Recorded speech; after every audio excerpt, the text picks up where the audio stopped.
বিয়ে হয়েছিল আমার বরের সঙ্গে, কিন্তু প্রত্যেকদিন রাতে স্বাদ মেটাতো আমার শ্বশুরমশাই। এবং আমার বিয়ের আগেই আমার শাশুড়ির মারা যেতে প্রায় ২ বছর হয়ে গেছিল। তারপর আমাদের বিয়ের পরে শুধু রাতে কেন, যখন ইচ্ছে তখন আমার শ্বশুরমশাই আমার বরের সামনেই আমাকে, কারণ আমার বর তো, আমি বিনা, আমি উত্তরপ্রদেশের বাসিন্দা। আমার জীবনের এই সত্য ঘটনাটি শুনে আপনাদেরও চোখ দিয়ে জল চলে আসবে। কারণ বাসর রাতে জানতে পারি যে আমার সঙ্গে নাকি শ্বশুর মশাই রাত কাটাবেন। আসলে বাসর রাতে আমি যখন আমার বরের অপেক্ষায় বসেছিলাম, তার কিছুক্ষণ পরেই দেখি আমার শ্বশুর মশাই ঘরের ভেতরে ঢুকে আমাকে বাজেভাবে ছোঁয়ার চেষ্টা করেছিলেন। তখন আমি ভয় পেয়ে আমার বাসা থেকে বেরিয়ে চিৎকার চেঁচামেচি করে আমার বরের নাম ধরে ডাকতে শুরু করেছিলাম। কারণ ওই সময় তো আমি আমার বর ও শ্বশুরমশাইয়ের ব্যাপারে আসল সত্যিটা জানতাম না।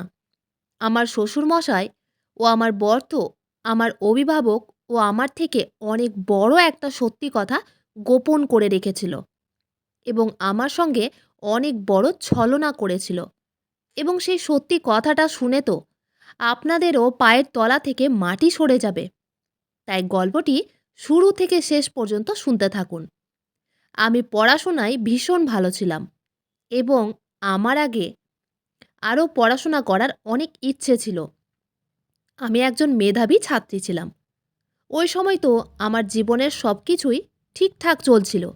কিন্তু একদিন হঠাৎ করে আমার বাবার এক উকিল বন্ধু আমার বাবাকে এসে বলল, একটা নাকি জমিদার পরিবার আছে, এবং তারা অনেক বড় লোক, এবং তাদের অনেক সম্পত্তি আছে।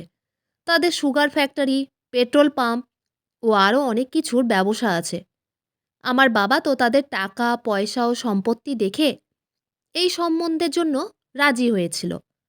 তারপর প্রথম দিন যখন আমাকে ছেলেপক্ষ থেকে দেখতে আসে, তখন আমার ভাসুর ও আমার হবু বর ও শ্বশুরমশাই আমাকে দেখতে এসেছিল।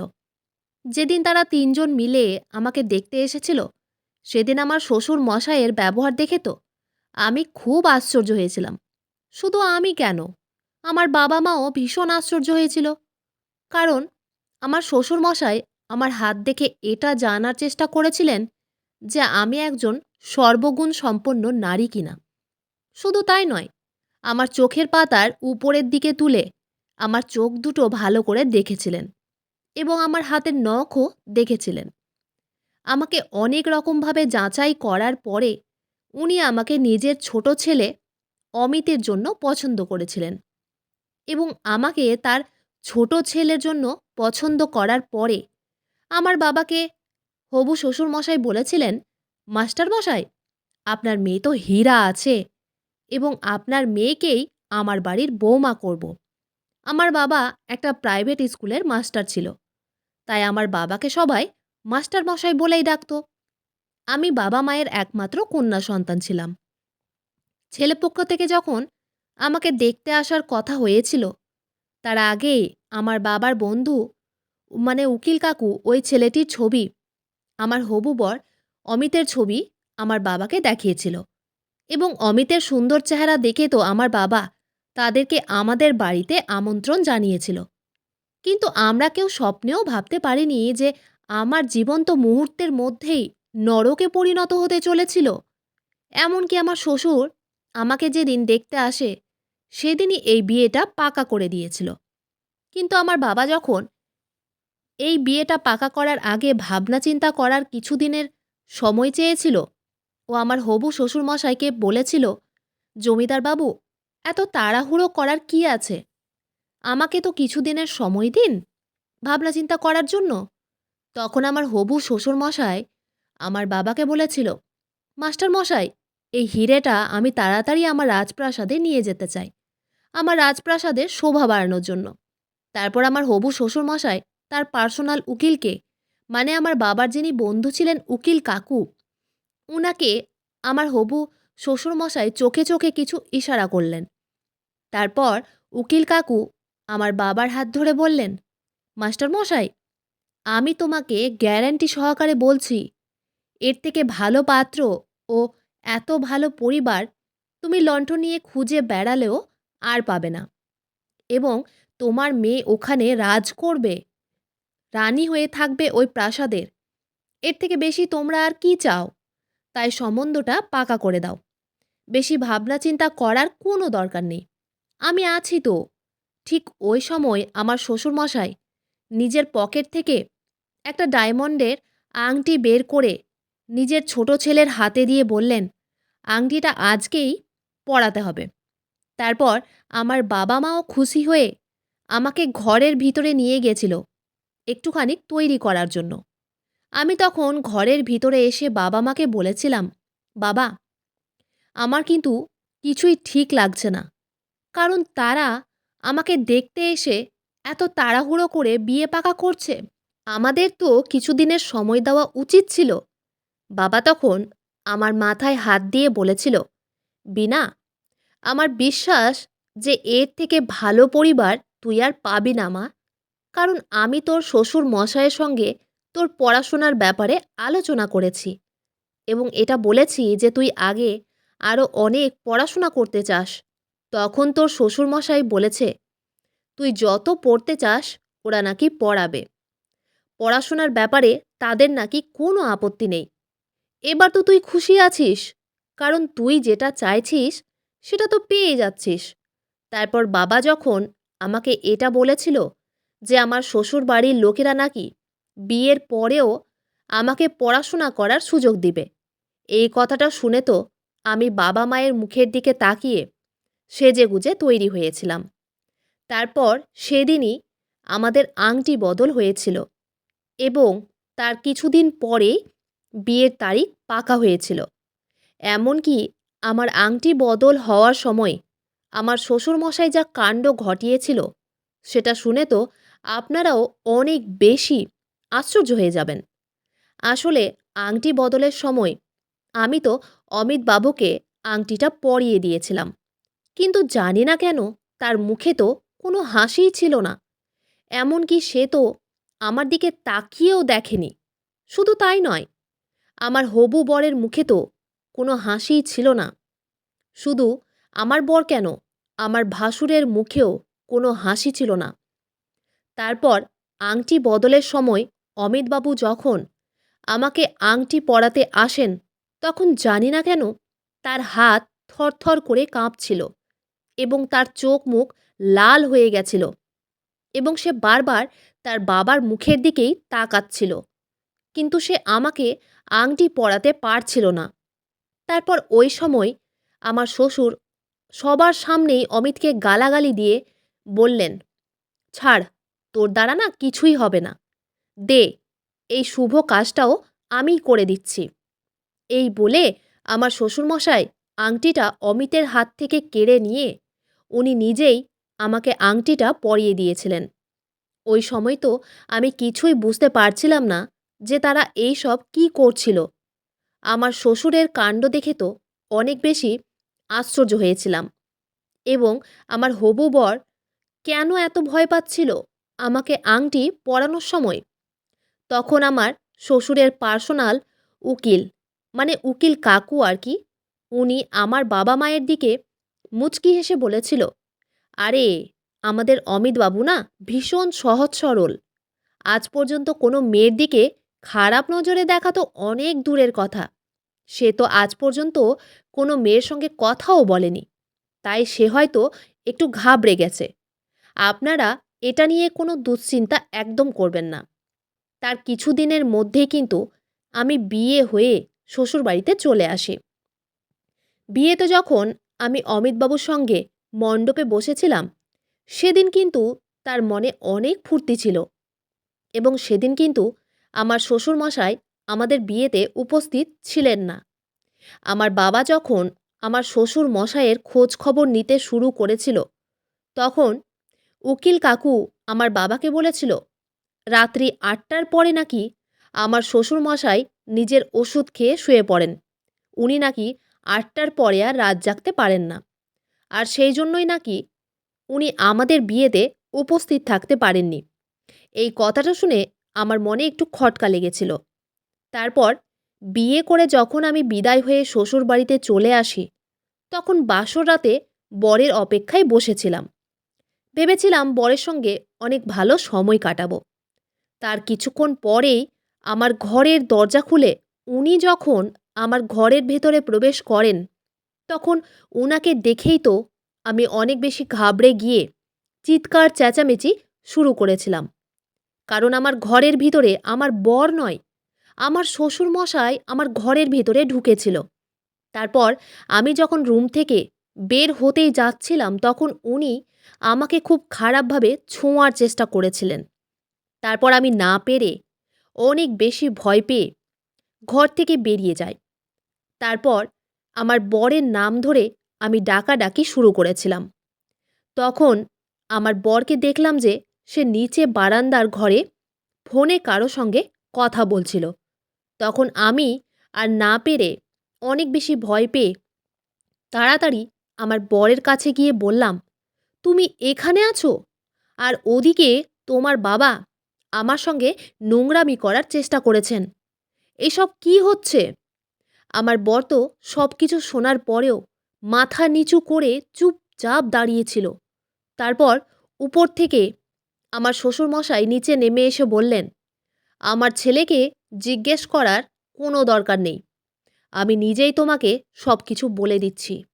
তারপর আমার শ্বশুরমশাই আমাকে যা বলেছিলেন, সেটা শুনে তো আমার পায়ের তলা থেকে যেন মাটিটাই সরে গেছিল। আমার শ্বশুরমশাই তখন মুচকি হেসে আমার হাত ধরে বললেন, "বীণা রানী, তুমি আমার বউ এবং আমি তোমার স্বামী, আর আমার ছেলেরা হচ্ছে তোমার সন্তান।" আমার শ্বশুরমশাইয়ের মুখ থেকে ওইসব আজে বাজে নোংরা কথা শুনে তো আমি অনেক বেশি রেগে গিয়ে নিজের হাতটা আমার শ্বশুরমশাইয়ের হাত থেকে ছাড়িয়ে দিয়ে বললাম, "আপনি এসব কি আজে বাজে কথা বলছেন? আপনার মাথা ঠিক আছে তো? আমার অমিতের সঙ্গে বিয়ে হয়েছে।" আমি তখন অমিতের হাত ধরে বললাম, "অমিত, তুমি চুপচাপ এখনো দাঁড়িয়ে আছো কেন? তুমি তোমার বাবাকে আমাদের দুজনের বিয়ের কথাটা বলো।" আমার শ্বশুর তখন আবার আমার হাত ধরে আমাকে বললেন, "এই যে আমার বীণা রানী, এই বাড়িতে শুধুমাত্র আমার হুকুম ও আমার আদেশ চলে। আর তোমার সঙ্গে আমার ছেলের নয়, আমার বিয়ে হয়েছে। মণ্ডপে আমি তোমার পাশে বসেছিলাম এবং ওই পাগড়ির পেছনেও আমিই ছিলাম। আর অমিত তো তোমার ছোট ছেলে হয়। আর আমার ২ ছেলের তো আগেই বিয়ে হয়ে গেছে। তাদের বউ আছে। আমি যখন কোনো মতেই এটা বিশ্বাস করতে রাজি হয়নি যে অমিতের নাকি ১ বছর আগেই বিয়ে হয়ে গেছে, তখন আমার শ্বশুরমশাই তার ছোট বৌমায়ের নাম ধরে বাইরে ডাকলেন এবং বললেন, আমি নাকি আজ থেকে তার ২ বৌমাদের শাশুড়িমা হই।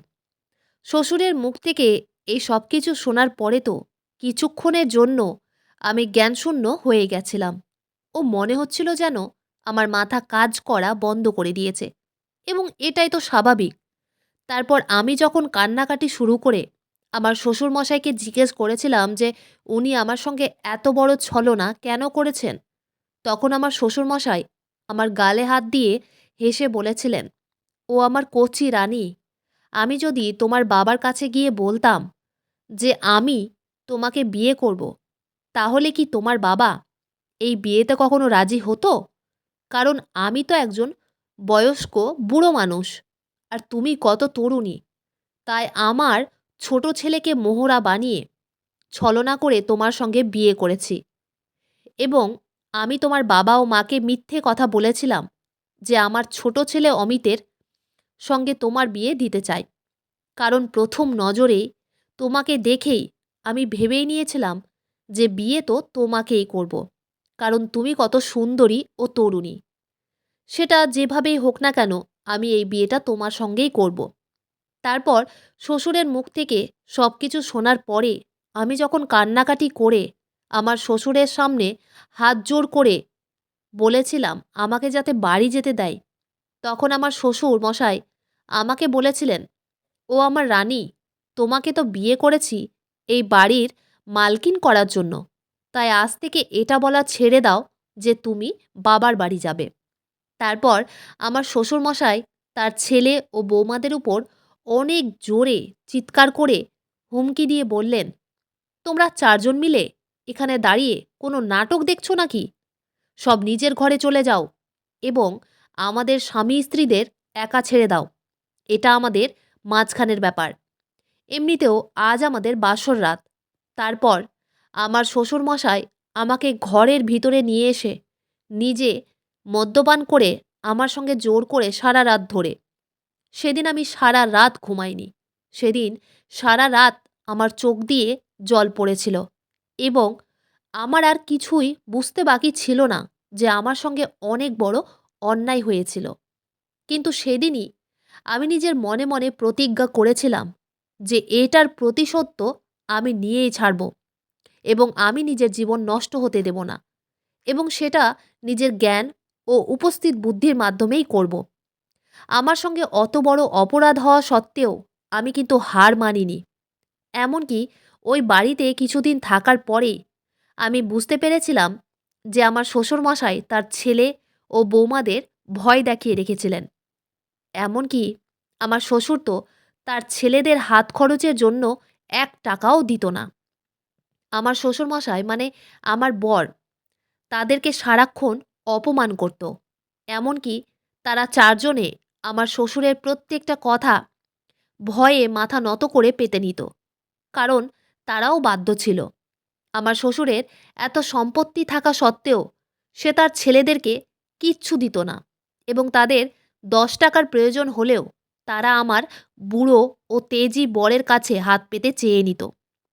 আমার বুড়ো ও তেজি বরের ভয়ে তো তারা ৪ জনে থরথর করে কাঁপত। এমন নয় যে সবকিছু জানার পরেও আমি সেখান থেকে পালানোর কোনোদিন চেষ্টা করিনি। আমি ওই বুড়োর কাছ থেকে পালানোর অনেক চেষ্টা করেছিলাম। এমনকি আমার বাবা-মা সবকিছু জানতে পেরে যখন আমার শ্বশুরবাড়িতে এসেছিল আমাকে সেখান থেকে নিয়ে যেতে। কিন্তু আমার বুড়ো বর আমার বাবা-মাকে হুমকি দিয়েছিল এবং ওই বুড়োর যেহেতু অনেক টাকা ও সম্পত্তি ছিল, তাই আমার বুড়ো বর আমার বাবা-মাকে বলেছিল তারা যদি বেশি বাড়াবাড়ি করে, তাহলে আমার বুড়ো বর নাকি টাকার জোর দেখিয়ে আমার বাবা-মাকে মিথ্যে কেসে ফাঁসিয়ে দিয়ে জেলের ভিতরে ভরে দিবে। ওদিকে আমার সৎের ছেলে ও বৌমারা আমার সাহায্য করলেই আমার বুড়ো বর মানে শ্বশুরমশাই তাদেরকেও শাস্তি দিতে ছাড়ত না। আর এই সব কিছু ওই উকিল কাকুর জন্যই হয়েছিল। কারণ ওই উকিল তো সবকিছুই আগে থেকে জানত। ওই উকিল আমার বরের ডান হাত ছিল। সে টাকার লোভে আমার শ্বশুরের সব কথা শুনত এবং আমার জীবনটাকে নষ্ট করেছিল। এবং আমার শ্বশুরের টাকা পয়সা ও সবকিছুর হিসেব ওই উকিল রাখত। তারপর একদিন আমার বাড়ির ছোট বৌমা মানে অমিতের বউ আমার হাতে একটা ফাইল দিয়ে বলল, ওই ফাইলে নাকি আমার বুড়ো বরের স্বাক্ষর লাগবে। তারপর আমি যখন ফাইলটা খুলে পড়েছিলাম, তার কিছুক্ষণ পরেই আমার বুড়ো বর আমাকে পেছন দিক থেকে জড়িয়ে ধরে বলেছিল, "কি ব্যাপার আমার কচি রানী? তুমি আমার ফাইল খুলে দেখছো যে?"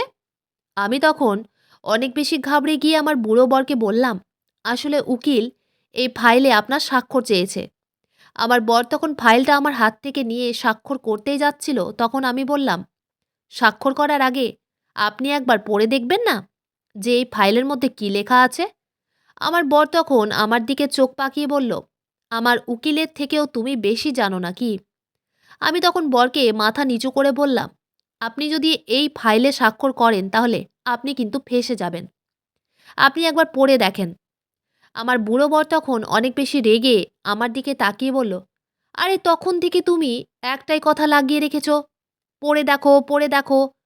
আমি ও আমার গাধা ছেলে দুটো আমরা যদি পড়তে জানতাম তাহলে কি উকিলকে সবসময় সব কাজে রাখতাম?" আমি তখন বরকে বললাম, "আপনি পড়তে জানেন না?" আমার বুড়ো বর তখন রেগে আমার দিকে তাকিয়ে বলল, "আরে না, আমি পড়তে জানি না। শুধু কোনো রকমে ওই উকিলের কাছ থেকে স্বাক্ষর করতে শিখেছি।" তারপর যখন মনে মনে এটা ভেবে খুশি হলাম যে আমার বর তো কোনো কিছুই পড়তে জানে না, ঠিক ওই সময় আমার বর অনেক রেগে আমার উপর চিৎকার করে বলল, "আরে আমার সামনে ভূতের মতো দাঁড়িয়ে থাকবে নাকি কলমটা নিয়ে আসবে?" তারপর আমি আর থাকতে না পেরে আমার বরকে বললাম, "আপনি যদি এই পেপারে স্বাক্ষর করেন তাহলে কিন্তু আপনার সুগার ফ্যাক্টরি ও পেট্রোল পাম্প এই দুটোই কিন্তু ওই উকিলের নামে হবে এবং এই পেপারে এটা লেখা আছে যে আপনি স্বইচ্ছায় সুগার মিল ও পেট্রোল পাম্প ওই উকিলের নামে করছেন। উকিল আপনাকে বোকা বানাচ্ছে। আমার সব কথা শোনার পরে আমার বর তো অনেক বেশি রেগে গিয়ে উকিলকে বাড়িতে ডেকে অনেক হুমকি দিয়েছিল। উকিল তখন ভয়ে আমার বরের হাতে পায়ে ধরে বলেছিল, "মালিক, আমি ভুল করেছি।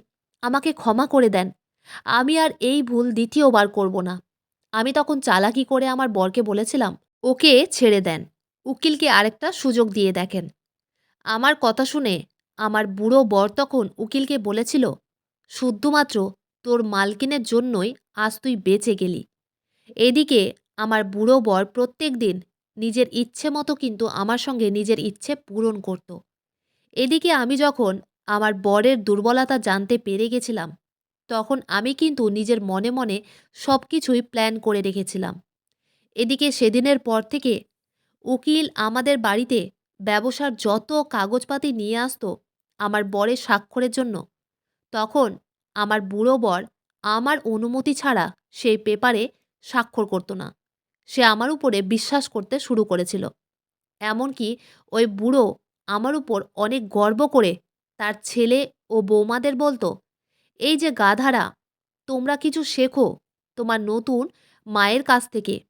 এবং সেদিনের পর থেকে ধীরে ধীরে আমার বুড়ো বরের মনে এটা বিশ্বাস জাগিয়েছিলাম যে আমি তাকে ভীষণ ভালোবাসি। এইভাবে প্রায় আরও ১০টা দিন কেটে যায় এবং ১০টা দিন কেটে যাওয়ার পরে সেদিন রাত্রিবেলা আমার বর যখন মদ্যপান করছিল, ওই সময় আমি ভালো সুযোগ বুঝে একটা পেপারে তার স্বাক্ষর নিয়েছিলাম। এটা বলে যে উকিল স্বাক্ষর করতে বলেছে এবং সেই পেপারে এটা লিখা ছিল যে অত বড় রাজপ্রাসাদের মতো বাড়িটা ২ ছেলের নামে থাকবে এবং পেট্রোল পাম্প ও সুগার মিলও ২ ছেলের নামেই থাকবে। আমার বরের সমস্ত সম্পত্তি ও ব্যাংক ব্যালেন্স আমি ২ ছেলের নামেই করে দিয়েছিলাম এবং সেদিন রাতে ছলনা করে ওই পেপারে আমার বরের স্বাক্ষর নিয়েছিলাম। পরের দিন সকালবেলা উকিল অনেক বেশি আশ্চর্য হয়ে মালিক মালিক বলে চিৎকার করতে করতে আমাদের বাড়িতে এসে আমার বুড়ো বরকে বলেছিল, "মালিক, আপনার চেক কাজ করছে না, আপনার স্বাক্ষরও কাজ করছে না।" আমার শ্বশুর তখন রেগে উকিলকে বলেছিল, "এসব কি ফালতু কথা বকছিস? আমার চেকে আমার স্বাক্ষর কাজ করছে না মানে? তাহলে নিশ্চয়ই এবারও তুই কিছু গণ্ডগোল করেছিস।" উকিল তখন হাত জোর করে আমার বরকে বলেছিল, "মালিক, আমি কিচ্ছু করিনি।" তখন আমি ছাদের উপর থেকে অনেক জোরে জোরে হেসে বলেছিলাম, "এই যে বুড়ো, অনেক হয়েছে তোমার শাসন, অনেক হয়েছে তোমার দাদাগিরি। তুমি যেমন ছলনা করে আমার সঙ্গে বিয়ে করেছিলে, ঠিক সেই রকম ছলনা করে আজ আমিও তোমার সব সম্পত্তি চালাকি করে তোমার কাছ থেকে কেড়ে নিয়ে তোমার ছেলে ও বৌমাদের নামে করে দিয়েছি। এখন আর তোমার কাছে কিচ্ছু নেই। তুমি এখন রাস্তার ভিখিরি। তোমার সব অহংকার আমি নষ্ট করে দিয়েছি। তাই তুমি এই বাড়ি থেকে এক্ষুনি বেরিয়ে যাও।" আমার সব কথা শোনার পরে আমার বুড়ো বর অনেক বেশি রেগে বলেছিল, "তোর এত বড় সাহস! তোকে তো আজ আমি শেষ করে ফেলব।" তারপর আমার বুড়ো বর যখন আমার কাছে আসছিল, তখন আমার ছেলে ও বৌমারা আমার শ্বশুরকে ঘিরে দাঁড়িয়ে বলেছিল, "তুমি বাবা নও, তুমি একজন অত্যাচারী মানুষ। এত বছর ধরে তুমি আমাদের উপরে শুধু অত্যাচার করেছ। কোনোদিন আমাদের ভালোবাসা দাওনি। আর আমরা ভয়ে সেগুলো মেনে নিতাম।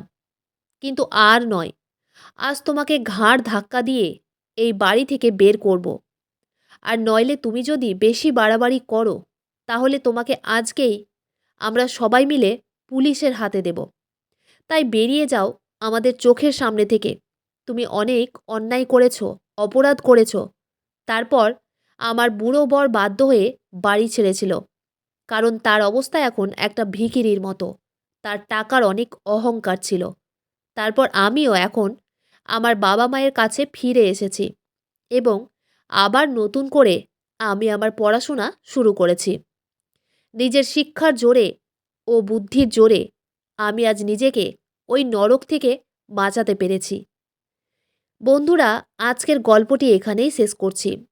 গল্পতে কোনো ভুল ত্রুটি থাকলে ক্ষমা করে দিবেন। গল্পটি ভালো লাগলে অবশ্যই লাইক, শেয়ার, সাবস্ক্রাইব করতে ভুলবেন না। ধন্যবাদ।